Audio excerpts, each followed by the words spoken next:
Presenting Orson Welles as the third man.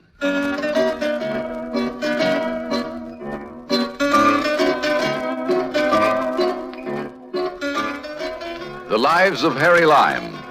The fabulous stories of the immortal character originally created in the motion picture The Third Man, with zither music by Anton Karas. The scene is Rome. The time is not so very long ago. 100 bells in the Eternal City have just finished announcing midnight when Sir Evan Lawford, who's just spent a long, hard day with a lot of other diplomats at an important UN meeting and has topped the whole thing off with an interminable official banquet, puts his key in the lock of the door in the Hotel Excelsior and opens it, treating himself at the same moment to a well-earned yawn. He doesn't get to finish the yawn, however, because somebody is waiting for him in the room. Who do you think that is? Me, of course. Who else?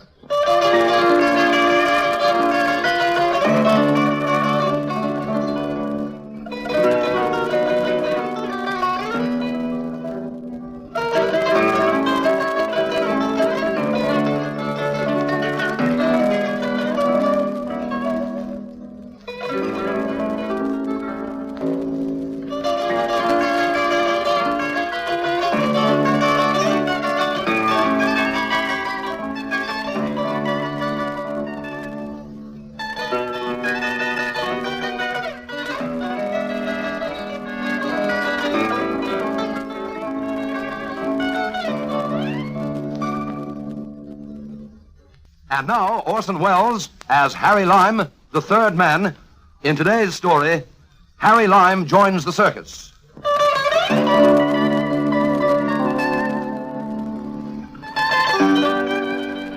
Just answer me this. I come back to my hotel room and find you in possession. How did you get in? Now, Sir Evan, you were pretty highly placed in British intelligence during the war. For all I know, you still are. You ought to know something about getting into hotel rooms. Purely routine, isn't it? I dare say. Well, what are you after? Well, not the secret papers or the plans for the fort or the crown jewels, Sir Evan, I assure you. No, I'd just like a couple of minutes of your time. Look here, I'm bone tired, and if you really want an appointment... I have a photograph here. I'd like you to identify it. It's just a snapshot. Would you mind looking at it? Not very clear, is it? No, but I think you can make out the face. Where was this taken? I'll come to that. You recognize this man? It's very difficult to be sure, you know. Sometimes these snaps are awfully deceptive. Sir Evan, when was the last time you saw Hans Hessel? Hans Hessel? That's the name. I saw him only once. It was in 39. I don't think we exchanged more than a dozen words Sir together. Evan, you have a reputation of knowing more than any man alive about the Nazi hierarchy. At least any man on our side of the fence. I don't need to tell you who Hessel was. He had a lot of high-sounding titles, but in the last year of the war, he was supposed to be the man closest to Hitler. Isn't that right? So I've heard. Now, don't play poker with me, Sir Evan. I'm not trying to sell you anything. Hessel was a kind of secretary of the Treasury, am I right? No, that was Schacht. I mean of Hitler's Treasury. Hessel was a super confidential secretary, and the way I hear it, the custodian of the Führer's personal wealth. You seem to have a lot of information yourself, Mr. Well, that's a sort of hobby of mine, information, Sir Evan. Besides, none of this is top secret, anything like that. There's been a lot of talk around about Hitler having a lot of hidden wealth, treasure and gold or something, only it's never been discovered. The whole thing is probably a legend. There's a tremendous lot of rumors. Your people took that rumor seriously enough, Sir Evan. I happen to know of several operatives who spent the last 3 years trying to locate that treasure and trying to track down Mr. Hessel. Hessel was a war criminal. He was wanted by the Allied authorities. Yes, and he's never been found. He's the only man except Bormann who got away, the only important one. Oh, he probably didn't get away, you know. He was almost certainly killed in Berlin. That's the official version, yes, but he left the bunker several days before the end, probably on some secret mission for the Führer. But nobody knows precisely what happened to him after that. This photograph? I wouldn't call this proof, Mr. Lime. No, I'd want to know first where it was taken and by whom. I'd want to know a lot of things. That's what I'm here to tell you. I'm also interested in motives, Mr. Lime. What's yours? Patriotism? Public spirit? No. Money. I see. Very well. What's your price? We were discussing my motive, not my price. My motive is money. My price is very cheap. Well, what is it? To tell you what I know, Sir Evan? To tell me what you know. I want you to give me your personal word regarding that photograph. That's my price. Do you identify it as a picture of Hans Hessel? Well, you know, it might be a case of extraordinary resemblance. There have been instances like that. I want you to tell me the truth, Sir Evan. According to the best of your belief, is that photograph a likeness of Hans Hessel? It is. Thank you very much, Sir Evan. And now I'll tell you what I know about it. It was taken in Coburg. That's a small city in the Austrian Tyrol. When was it taken? 11 months ago. 11 months ago? Mm-hmm. But then Hessel is Good still... night, Sir Evan. Where are you going? I'm going to let you get some sleep, Sir Evan. You told me you were tired. But you promised to tell me all you know. That is all I know, Sir Evan. Practically all I know. But if Hessel is still alive... Hessel is 200 feet underground, Sir Evan. He's been dead a long time. Good night now.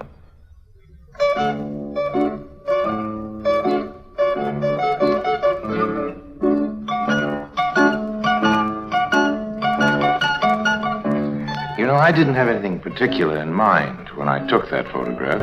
It was one of a series I'd been making backstage at the circus just for my own amusement, you understand, with a camera I'd picked up cheap in the black market. No, I didn't get suspicious until sometime later. We were having an argument, and he didn't understand English very well. Hessel, that is, and certainly not American. So when I told him not to get himself into a hassle about it, he thought I said Hessel, you see? It was just as silly as that. I didn't do any detective work. He just calmly spilled the beans all by himself. And that night when we got into Coburg, he slipped away, and of course I followed him, and he led me quite a chase up there in the mountains, but I kept right on his tail. The whole thing ended up, of all places, in a deserted mine. But it begins with a circus.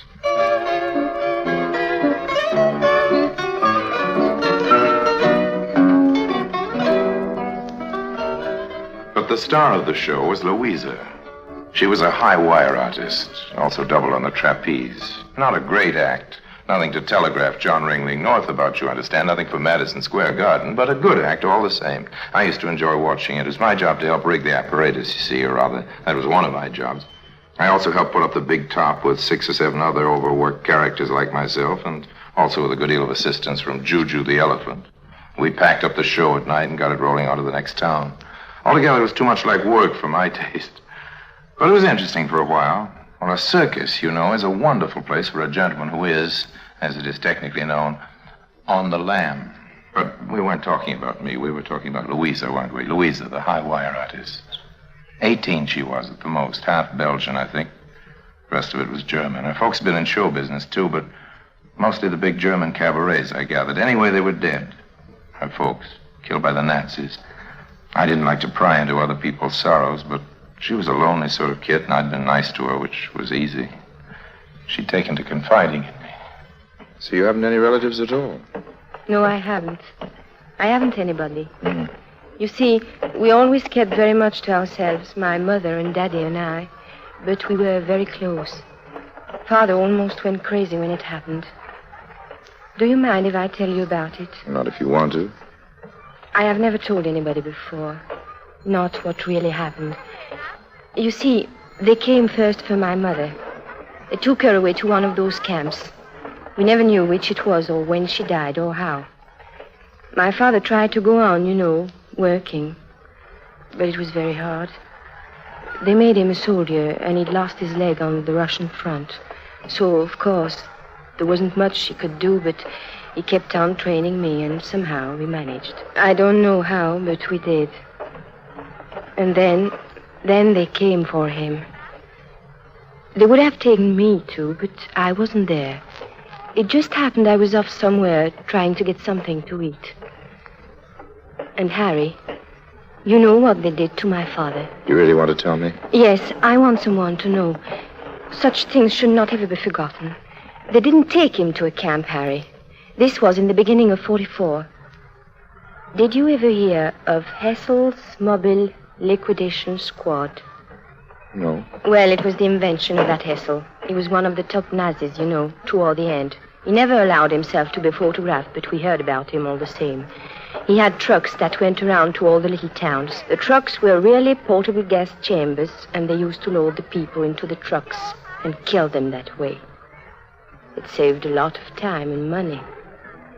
And you know something, Harry? This was late in the war, and they didn't want to stir up the people, so the trucks were camouflaged, decorated to look like circus wagons. The little children used to gather around outside and look at the pictures of the clowns and lions and tigers and things like that, while all the time inside they were killing people. That was Dr. Hessel's invention.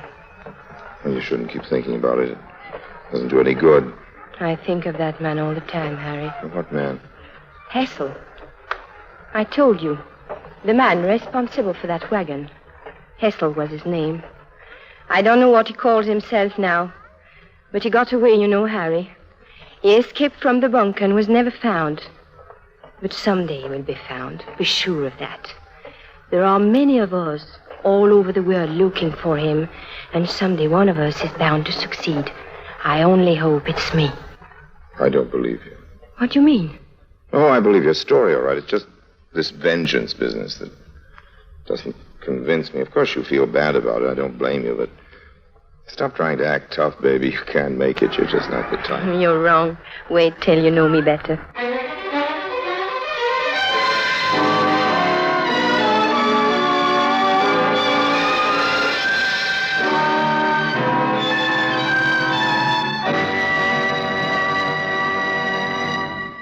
In a moment, Orson Welles returns as Harry Lime, the third man.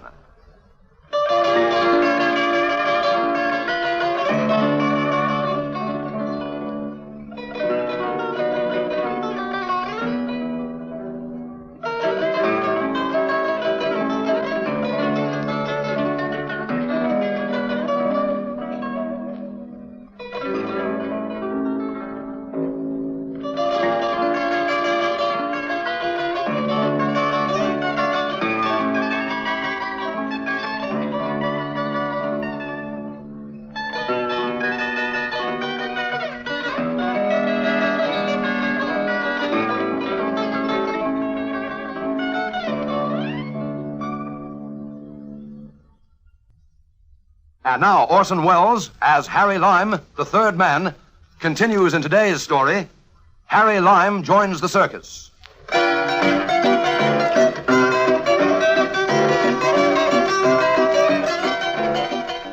Why is our show running so short tonight, Geeko? Is it a long haul to the next town? Yes, and it's a bad road, you know, all mountains. Huh? Well, what's the name of the place? Coburg. Geeko, Yes? you like being a clown? What do you mean, do I like it? It's my profession. But you must like it. You wouldn't do it, would you? I mean, how does a man get to be a clown? Is there a clown school?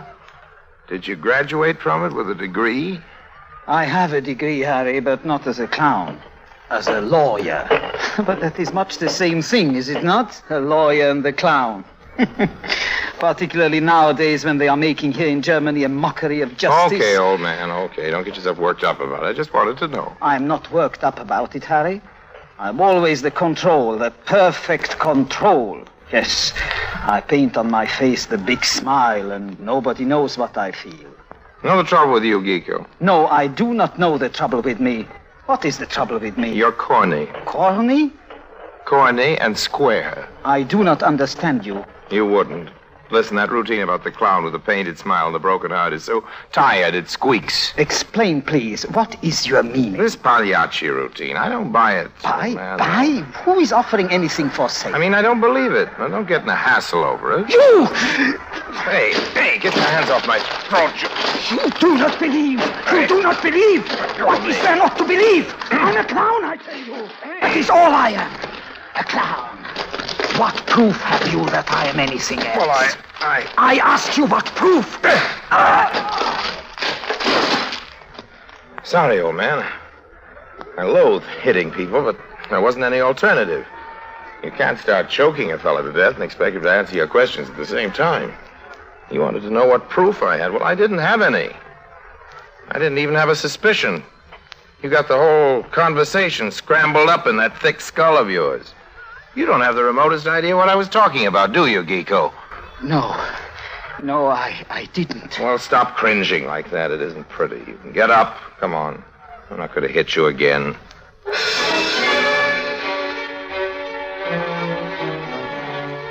Geeko plunked that square, heavy body of his on a camp chair and started squinting at himself in the cracked mirror, which was always kept for last-minute repairs near the entranceway. He had an ugly-looking kisser at best. I hadn't improved it any with that punch, and I didn't blame him a bit for not looking very happy with what he saw in the glass. He got out his sticks of paint and began making repairs. I stood watching him. I cannot see why you have suspicions about me. I have nothing to hide. You seem to have one particular thing in mind. What is it, old man? It is not me. It is you who have said You don't dig me at all, do you? Dig? What do you know about digging? There are many mines in these mountains, many in Coburg. Go on, old man. What is there to go on about? I don't know, chum. You find your own cues. I don't give them to you. What about the mines? I know you are a secret agent, but why torture me? Who is it you work for? The pig dog Americans? The British? No, old man, I don't work for anybody. I work for me. Then where have you this information? You poor, dumb cluck. I haven't any information, but you're giving it to me just as fast as you can. If I knew a little more, maybe we could make a deal. You know enough already. If you are not a secret agent, I will kill you. I think I will kill you anyway. Because if they know about me, I have nothing to lose. And if they do not know about me, it will be better to make you silent. You have a wonderful brain, Geeko. Listen. Listen to what? Those big wooden wheels clanking around inside your skull. Those are your thoughts, Geeko, old man. Clankety, clankety, clankety, clank. There goes your other eye, Geeko. Geeko, you are now. Where's Geeko? Geeko is resting, Herr Kranzel. He'll be with you in a minute. Oh, there he is. What's happened? Is he drunk? No, he just got overexcited. Come on. I come. I go. One other thing. Yes? I'll be watching your act, Geeko. Make it funny.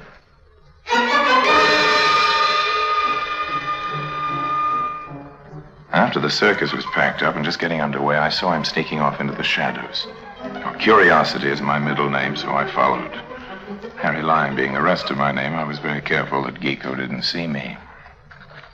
He led me quite a chase, through the suburbs and then out into the open country, till pretty soon we were into the pine forest, climbing up, way up. It's cold in those mountains after midnight, and after a couple of hours climbing, we reached the snow belt. I was beginning to feel very sorry, A, that I'd started out on this expedition at all, and B, that I wasn't wearing my winter underwear. After all, why was I following him anyway? And how was I going to find my way down? If I lost him, I'd lose myself. I was just starting to get really panicky about this when I did. I lost him. A minute before, he'd been up there 200 yards ahead.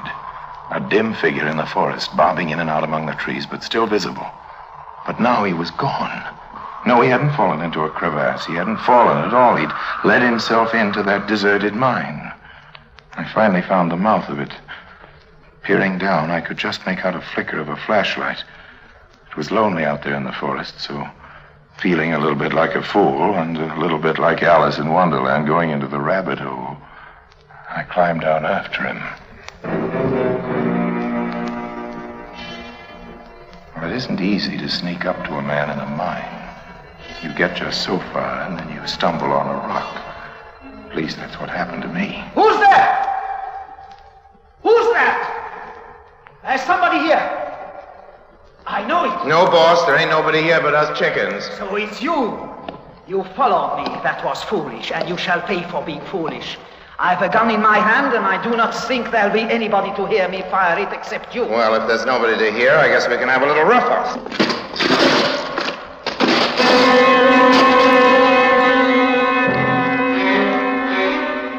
I tried a flying tackle, and it worked. Geeko crashed down like a ton of bricks. And the next thing he knew, I had his gun. No! You will not shoot! No! It was almost pitch black in there. I couldn't see what he was up to, but I could hear him running up toward the mouth of the tunnel. I started after him. I'm pulling down a support! No use to shoot, I'm closing you in! He'd worked loose one of the old wooden supports, starting a miniature landslide. You may have my gun now, but what use is it? You are alone! I have trapped you! Now I will go away, and a few months from now, when you are only a skeleton, I will return. It's just as well that the tunnel has caved in. It will only make this place harder to find. But wait, the entrance.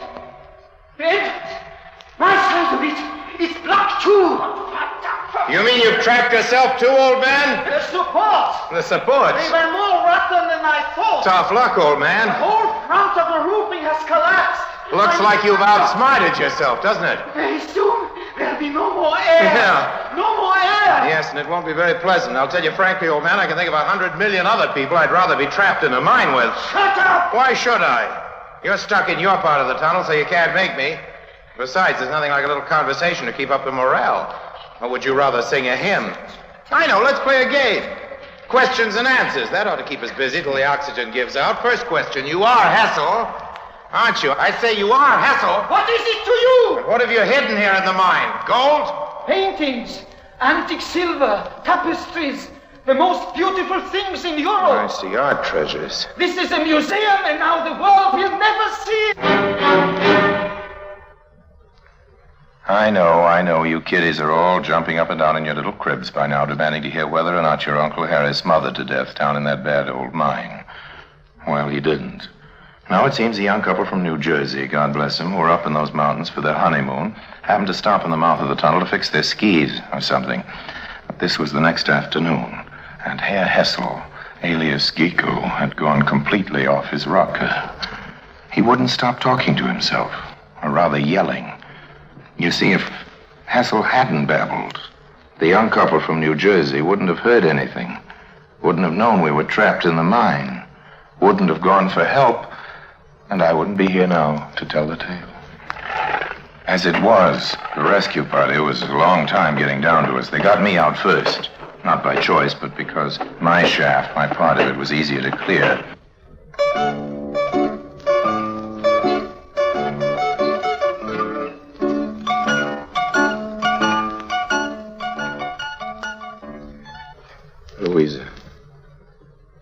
Louisa, is that really you?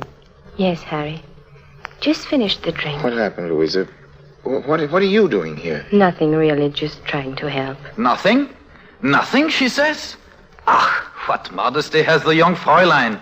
You wouldn't be here now, my friend, if it weren't for this lady. How do you mean? It doesn't matter, Harry. Finish your drink. You see, we could only manage to open a very small part of the tunnel with our pickaxes and drills. The only way to get you out in time was to dynamite the second shaft. Well, we couldn't just throw in the dynamite. You would have been killed. It had to be done with care. The charge had to be laid in just the right place.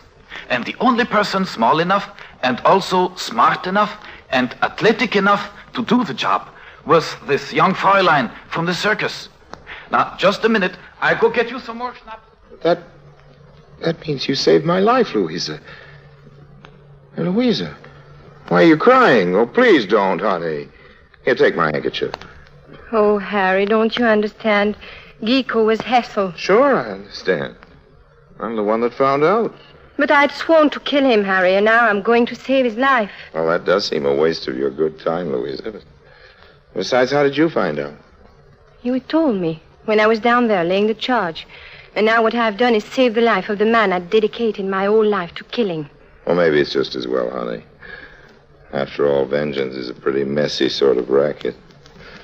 Does it say in the Bible? Listen to me up there! Listen! Hey, that's Geeko. He's yelling something up the shaft. The dynamite! The dynamite? What's... Dynamite opened the other wing! He says the dynamite opened the other wing. What does that mean? Does it mean he can get out on his own? In the other wing was my gun! I have my gun now! You understand? He says he's got back his gun. I have it back! You will not take me out of here alive! Heil Hitler! He's killed himself. Oh, I remember now. What do you remember, Harry? Well, what it says in the Bible about vengeance. Vengeance is mine, saith the Lord. Yeah, that's right, honey. Come on, let's get down to town. Have some dinner.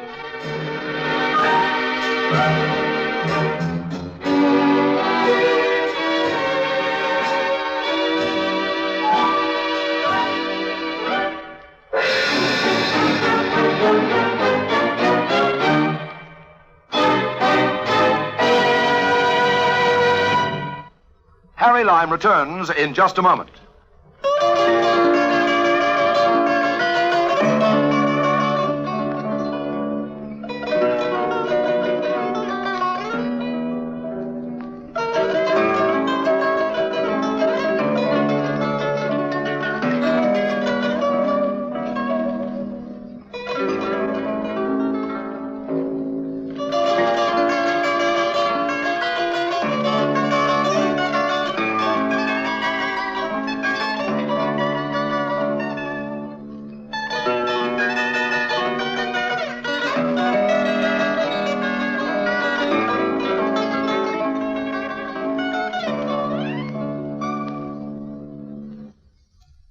And now, Harry Lime.